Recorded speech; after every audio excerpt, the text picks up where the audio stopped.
Inicialmente, ao explorarmos a trajetória dos dízimos dentro do cristianismo, é crucial examinar as fontes, seguindo sua ordem cronológica. É importante ressaltar que as cartas de Paulo representam os documentos mais antigos disponíveis, precedendo até mesmo os evangelhos do Novo Testamento. A primeira carta de Paulo aos Tessalonicenses, datada aproximadamente próximo do ano 50 da Era Comum, cerca de 2 décadas após a morte de Jesus de Nazaré, é um marco significativo na história cristã. Nela, nos versículos 9 e 10 do capítulo 2, Paulo aborda sua compreensão sobre o próprio sustento como pregador do Evangelho. Porque vos lembrais, irmãos, do nosso trabalho e fadiga, como trabalhando dia e noite, para não sermos pesados a nenhum de vós, vos pregamos o Evangelho de Deus. Vós e Deus sois testemunhas de quão santamente e justamente e irrepreensivelmente nos portamos entre vós, os que credes. Neste trecho inicial, notamos que o apóstolo Paulo menciona com certo orgulho sua determinação em trabalhar para seu próprio sustento, sem recorrer à assistência material dos cristãos de Tessalônica. Também podemos encontrar uma passagem semelhante em outra epístola, tradicionalmente atribuída ao apóstolo Paulo, que é a segunda carta aos Tessalonicenses, no capítulo 3, versículos 7 a 9. Porque bem sabeis como convém imitar-nos, pois nós não vivemos desordenadamente entre vós, nem tampouco comemos à custa de ninguém, mas com trabalho e fadiga, trabalhando noite e dia, para não sermos pesados a nenhum de vós, não porque não tivéssemos esse direito, mas para vos dar em nós mesmos exemplo, para nos imitardes. Neste texto percebemos que Paulo reconhecia como legítimo que aqueles que se dedicavam ao serviço do Evangelho recebessem ao menos o sustento básico para possibilitar a pregação da Boa Nova. No entanto, Paulo também desejava estabelecer um exemplo para os outros cristãos, optando por não aceitar gratuitamente o apoio dos Tessalonicenses, nem mesmo o alimento necessário, preferindo trabalhar incessantemente para não ser um fardo para essa comunidade. Essa postura, também esperada e observada em outros pregadores, era considerada exemplar por Paulo e deveria ser imitada. Encontramos uma ideia semelhante em outras epístolas paulinas do Novo Testamento, como, por exemplo, em alguns trechos do primeiro livro de Coríntios, no capítulo 9, que nos informa: ou somente eu e Barnabé não temos direito de deixar de trabalhar? Quem jamais vai à guerra à sua própria custa? Quem planta a vinha e não come do seu fruto? Ou quem apacenta um rebanho e não se alimenta do leite do rebanho? Porventura, falo isto como homem, ou não o diz também a lei? Porque na lei de Moisés está escrito: não atarás a boca ao boi quando pisa o trigo. Acaso é com bois que Deus se preocupa? Ou é seguramente por nós que ele o diz? Certo que é por nós que está escrito: pois o que lavra cumpre fazê-lo com esperança. O que pisa o trigo, faça-o na esperança de receber a parte que lhe é devida. Se nós vos semeamos as coisas espirituais, será muito recolhermos de vós bens materiais? Se outros participam desse direito sobre vós, não o temos nós em maior medida? Entretanto, não usamos desse direito. Antes, suportamos tudo para não criarmos qualquer obstáculo ao Evangelho de Cristo. Neste texto, mais uma vez, podemos claramente observar a perspectiva de Paulo sobre o sustento daqueles que pregavam o Evangelho. Era um direito deles receber os recursos necessários para seu trabalho, seja em alimentos, vestuário, locais de repouso ou até mesmo apoio financeiro para viagens. Outro detalhe importante que notamos é que Paulo faz uma comparação entre aqueles que trabalhavam exclusivamente para a causa do Evangelho e os levitas que serviam no templo, recebendo uma porção dos rendimentos do templo provenientes dos dízimos. No entanto, em todos esses textos, Paulo destaca que uma conduta exemplar não deveria depender de recursos das comunidades cristãs, visando evitar qualquer obstáculo à propagação do Evangelho. Entretanto, observamos que mesmo Paulo, apesar disso, menciona em suas epístolas aos Filipenses, no capítulo 4, versículos 15 e 16, que em certa ocasião precisou recorrer à ajuda dos filipenses para suprir suas necessidades. Portanto, neste texto, também podemos identificar essa dinâmica. Como vocês sabem, Filipenses, nos seus primeiros dias no Evangelho, quando parti da Macedônia, nenhuma igreja partilhou comigo no que se refere a dar e receber, exceto vocês. Pois, estando eu em Tessalônica, vocês me mandaram ajuda, não apenas uma vez, mas duas, quando tive necessidade. Além deste texto, os escritos do Novo Testamento também registram diversas outras doações feitas pelos cristãos, especialmente para auxiliar os mais necessitados em suas comunidades. Paulo menciona, por exemplo, a coleta realizada pelos cristãos em Corinto para ajudar os irmãos em dificuldades na cidade de Jerusalém, conforme encontramos em 1 Coríntios, capítulo 16, versículo 2. Vamos também observar mais detalhes desta epístola em 2 Coríntios, que são importantes para entendermos sobre coletas e dízimos no cristianismo primitivo. No primeiro dia da semana, cada um de vocês separe uma quantia, de acordo com a sua renda, reservando-a para que não seja preciso fazer coletas quando eu chegar. Neste breve trecho, compreendemos que as coletas eram feitas de forma voluntária, como mencionado por Paulo no texto que acabamos de ler. Ele enfatiza a ideia de contribuir com o que se puder poupar. Ao examinarmos suas epístolas em sua totalidade, não encontramos evidências de que as coletas fossem obrigatórias, semelhantes a uma regra de dízimos. Na verdade, as doações eram sempre feitas de maneira voluntária, de acordo com a capacidade de cada indivíduo em contribuir. Além disso, é crucial lembrar outro ponto importante neste aspecto: a decisão do Conselho Apostólico de Jerusalém, mencionada em Atos, capítulo 15, e também abordada de outra forma na carta de Paulo aos Gálatas, capítulo 2. Essa resolução liberou os cristãos provenientes do mundo gentio, ou seja, aqueles não pertencentes à tradição judaica, de observar as prescrições da lei mosaica. Podemos concluir que a prática de dízimos na igreja primitiva do período apostólico simplesmente não existia. Na verdade, havia ofertas voluntárias. Para entender a verdadeira origem dos dízimos no cristianismo, precisamos avançar em nossa história e examinar os escritos conhecidos como patrística. Devemos observar se há alguma menção à existência de dízimos na igreja antiga, a partir do segundo século em diante, para entender quando essa prática surgiu entre os cristãos. O primeiro texto que examinaremos é o Didaquê, também conhecido como o Ensino dos 12 Apóstolos, um documento de autoria anônima, datado do final do primeiro século ou início do segundo século. O Didaquê é composto por um conjunto de instruções, ensinamentos e práticas da igreja primitiva, abordando temas como ética cristã, ordenanças sacramentais, como batismo e eucaristia, organização da igreja e disciplina eclesiástica. Este texto fornece valiosas informações sobre a vida e a prática da igreja nas primeiras décadas após a morte de Cristo.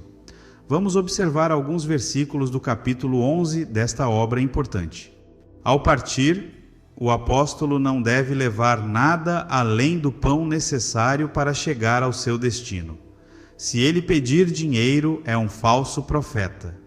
Se alguém disser que é inspirado e pedir dinheiro ou qualquer outra coisa, não o escutem. No entanto, se ele pedir para ajudar os necessitados, então ninguém o julgue. Nestes versos, observamos que o missionário cristão deve possuir apenas o mínimo necessário ao realizar uma viagem para pregar o Evangelho. Se ao chegar em uma comunidade, ele pedir dinheiro a essa comunidade de cristãos, alegando inspiração profética para isso, ele deve ser imediatamente considerado como um falso profeta, conforme o texto nos informa. Em outras palavras, um líder cristão não deve pedir dinheiro ou materiais à sua comunidade, pois isso é condenado por este documento. Ele poderia pedir dinheiro apenas para ajudar outros cristãos que estavam em dificuldade, como encontramos em outros textos de Paulo no Novo Testamento, como, por exemplo, em Romanos, no capítulo 15, versículos 26 e 27. Ele menciona os cristãos da Macedônia e da Acaia, que auxiliaram os cristãos de Jerusalém, que estavam passando por dificuldades, referindo-se à coleta que já mencionamos anteriormente, também registrada em 1 Coríntios 16, versículo 2. Aqui encontramos mais alguns detalhes muito interessantes que ecoam a abordagem de Paulo. Estes versos comparam os profetas e mestres cristãos aos sacerdotes do templo, sugerindo que assim como os sacerdotes recebiam os primeiros frutos do povo de Israel, conforme encontrado, por exemplo, em Deuteronômio, capítulo 26. Mas ainda precisamos observar alguns pontos importantes deste texto.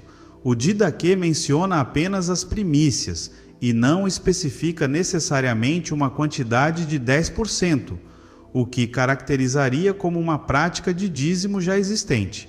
Encontramos a mesma ideia relacionada às ofertas voluntárias, conforme a capacidade de cada cristão, em diversos outros escritos posteriores, como por exemplo na 39ª Apologia de Tertuliano de Cartago.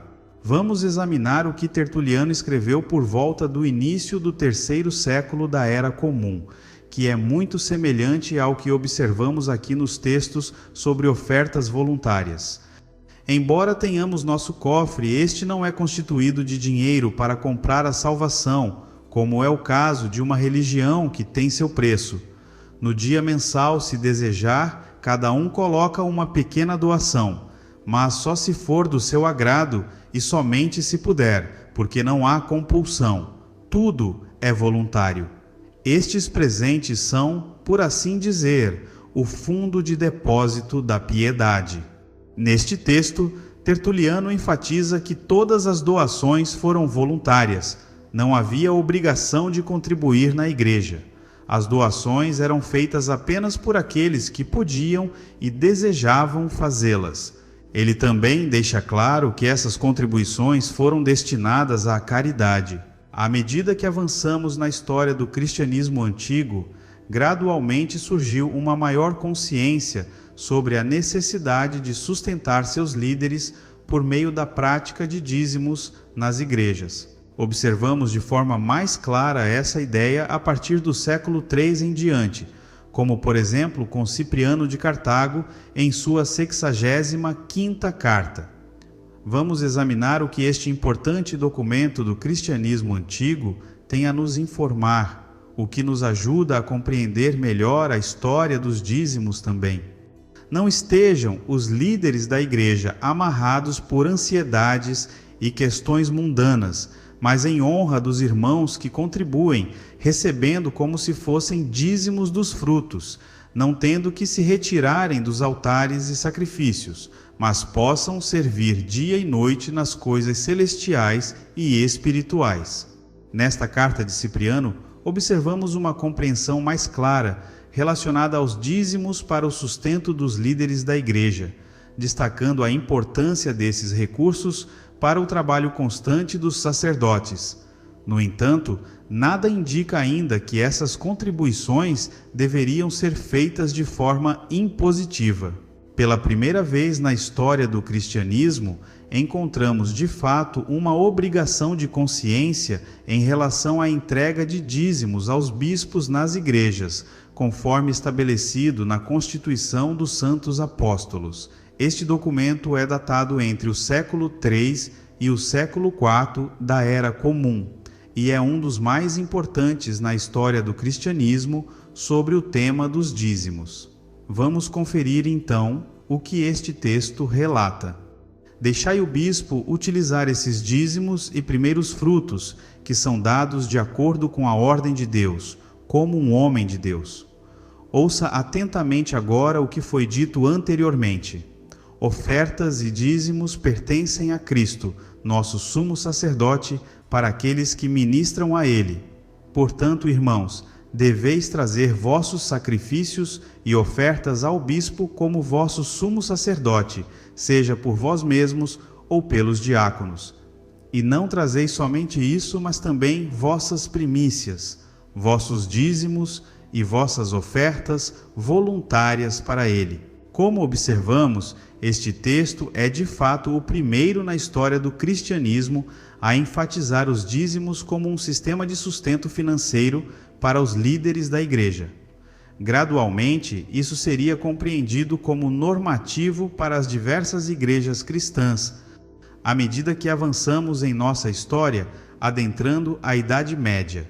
Por exemplo, ao examinarmos a igreja medieval, a primeira legislação sobre dízimos que encontramos realmente é proveniente apenas do século VI.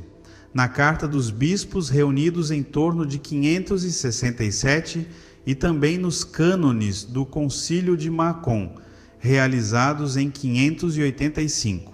Em resumo, estas são as origens dos dízimos no cristianismo antigo. Sua origem ocorre de forma gradual, à medida que a Igreja passa a compreender a necessidade de aplicar os dízimos para sustentar seus líderes. Percebe-se que esses líderes deveriam ser equiparados aos sacerdotes e participar do Templo de Jerusalém. No entanto, foi um processo gradual até que essa consciência fosse plenamente adotada e a prática dos dízimos na igreja fosse estabelecida. Foi uma tomada de consciência que levou mais de 500 anos para ser definitivamente colocada em prática em grande parte das igrejas. Antes de concluirmos nosso conteúdo, é interessante também enumerar alguns dos motivos que levaram os cristãos a desenvolver uma prática de dízimos apenas tardiamente na história da igreja. Uma das principais razões para essa demora é que os cristãos primitivos aguardavam, de fato, pela iminente vinda do reino de Deus, o que incluía o desapego aos bens materiais. Não era necessário estabelecer algum sistema de renda mais desenvolvido ainda. Outra razão é que, para o cristianismo antigo, algo muito interessante é que a pobreza era considerada uma virtude. Portanto, não se dava atenção ao dinheiro ou aos bens materiais nesse período. Outra razão que podemos considerar é que as comunidades cristãs da antiguidade eram bastante simples, não havendo ainda uma estrutura hierárquica amplamente desenvolvida que necessitasse de muitos recursos. Além disso, é importante lembrarmos que os cristãos, muitas vezes, eram considerados clandestinos pelos romanos e frequentemente perseguidos na antiguidade. Poderiam até ser perigosos para aqueles que trabalhavam exclusivamente pela causa do Evangelho, recebendo remunerações e trabalhando de forma constante, o que levantaria suspeitas por parte dos romanos. Estas são algumas das razões pelas quais podemos levantar em relação à demora para ser imposta uma prática de dízimos na igreja antiga. Durante todo o período apostólico e pré-niceno, não encontramos evidências da prática de dízimos na igreja. Na verdade, havia ofertas voluntárias, conforme a capacidade de cada cristão. A prática dos dízimos foi se desenvolvendo gradualmente na história do cristianismo, levando de fato mais de 500 anos para se tornar uma prática definitiva.